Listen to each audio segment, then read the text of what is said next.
Thank goodness somebody's finally cracking down on Big Bird. Who knew that he was responsible for all these deaths?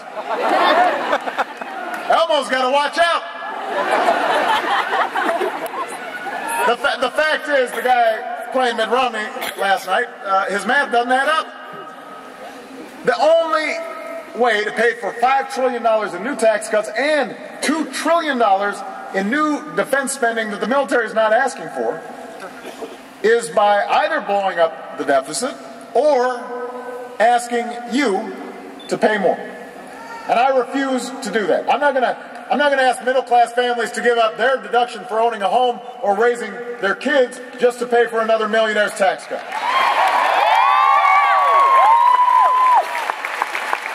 I refuse to ask students to pay more for college or kick children out of Head Start programs or eliminate health insurance for millions of Americans to pay for a tax cut we can't afford.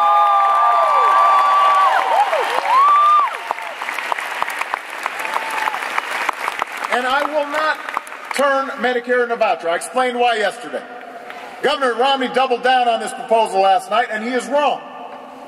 No American should ever have to spend their golden years at the mercy of insurance companies. They should retire with dignity and the care that they've earned. So we can reform Medicare the right way by reducing health care costs, not by asking seniors to pay thousands of dollars more, and we will keep the promise of Social Security, strengthen it, but we won't turn it over to Wall Street. Now, Madison, we talked a lot about domestic affairs yesterday, but we're going to have a chance to talk about what's happening abroad as well. You know, 4 years ago I promised to end the war in Iraq, and I did.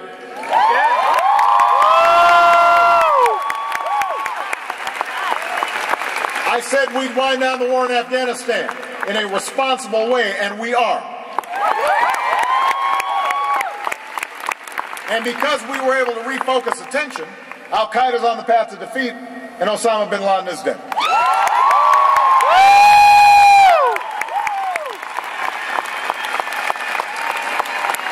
Now, there's still a lot of threats out there. We saw that just tragically in the last couple of weeks. And that's why, so long as I'm Commander-in-Chief, we'll sustain the strongest military the world's ever known. And when our troops take off the uniform, we'll serve them as well as they've served us. Nobody should have to fight for a job or a roof over their heads when they have fought for America's freedom. We will honor that commitment.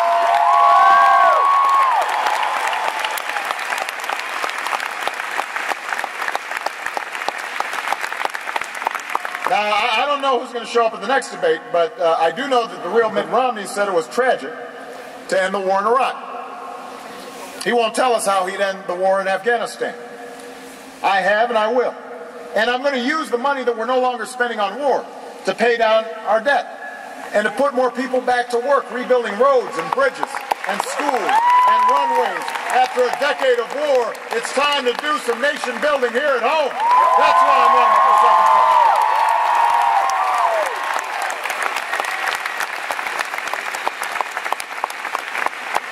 So this is the choice we face. This is what the election comes down to. The other side will tell you that since government can't do everything, it should do almost nothing. If you can't afford health insurance, hope you don't get sick. If a company is releasing pollution into the air that your children breathe, well, that's the price of progress. If you can't afford to start a business or go to college, borrow money from your parents. You know, that's not what this country is about. That's not how our greatness was built. Here in America, we believe we're all in this together. We understand it's not about what can be done for us, it's about what can be done by us together as one nation and as one people. That's what we believe.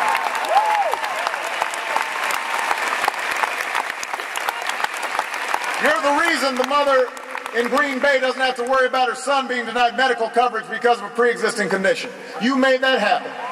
You're the reason a middle-class family in Milwaukee got a tax cut. Money they can use to buy groceries and put gas in the car and pay their bills. You did that. You're the reason that a student right here at the University of Wisconsin is getting more help paying her college education. Or a veteran can go to this school on the new GI Bill. You made that happen. You made that happen. You're the reason a young immigrant who went to school here, grew up here, pledged allegiance to our flag will no longer be deported from the only country she's ever called home.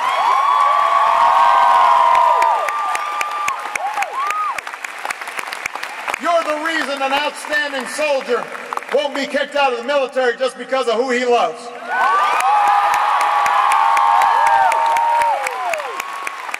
And you're the reason thousands of families have finally been able to say to loved ones who served us so bravely, welcome home. Welcome home. Welcome home. Madison, that's why you can't buy into the cynicism that is so prevalent. The idea that the change we fought for somehow is impossible. Because when that happens, yeah, change doesn't happen. If you give up on the idea that your voice can make a difference, then other people fill the void. The well-connected, the lobbyists, the folks who can write $10 million checks to try to buy this election are the ones who are trying to make it harder to vote. Washington politicians who want to control health care choices that women are perfectly capable of making themselves. You can't let that happen. You've got to move us forward. I've always said change doesn't happen in 1 year or one term or even one president. It doesn't happen with one political party. Change happens because everybody gets involved and says it's going to happen. It certainly can't happen if you're someone who wants to lead the nation but writes off half the nation before you even take office. You know, in 2008, 47% of the American people did not vote for me. They voted for John McCain. But on the night of the election, I said to those Americans, I may not have won your vote, but I hear your voices. I need your help. I'll be your president too. And I don't know how many folks will vote for me this time, but I want you to know I'll be with you no matter what. Because I'm not fighting to create Democratic jobs or Republican jobs. I'm fighting to create American jobs. I'm not fighting to improve schools in red states or blue states.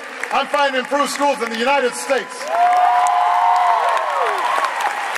I'm not fighting on behalf of values that are rich or poor or business or worker. I'm fighting for those American values of hard work and looking out for one another. And they belong to all of us. And if we rally around those values, if we have a genuine sense of patriotism about how we build an economy where everybody's getting a fair shot, then we're going to strengthen the middle class. And we're going to keep moving forward. And I believe that our politics is not as divided as it seems sometimes. I still believe in the American people. They are what gives me strength every single day. They are what gets me up in the morning, and they're what I'm thinking about when I go to bed at night. I believe in you. I'm asking you to keep believing in me. I'm asking for your vote. And if you stand with me and work with me, we will win Madison again. We'll win Wisconsin again. We will win the election again. We'll finish what we started in 2008 and remind the world why the United States of America is the greatest nation on earth. God bless you, Madison. God bless you, Wisconsin.